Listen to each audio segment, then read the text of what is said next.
السلام علیکم ورحمۃ اللہ وبرکاتہ۔ معزز ناظرین اکرام، ایک صاحب نے سوال کیا ہے کہ جمعے کے 2 خطبوں کے درمیان دعا کا ثبوت ہے یا ثبوت نہیں ہے؟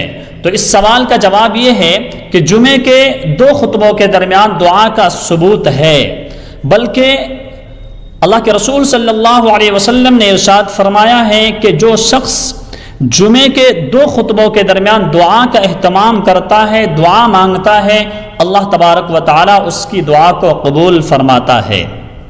البتہ دعا مانگتے وقت اس بات کا خیال رکھنا چاہیے کہ دعا ہاتھ اٹھا کر نہ مانگے۔ حدیث پاک میں دعا کا 2 خطبوں کے درمیان ثبوت تو ہے، لیکن ہاتھ اٹھا کر نہیں ہے۔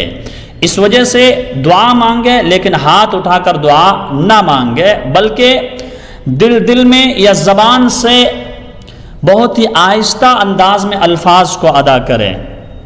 اللہ تبارک و تعالی ہم سبھی کو عمل کی توفیق مرحمت فرمائے۔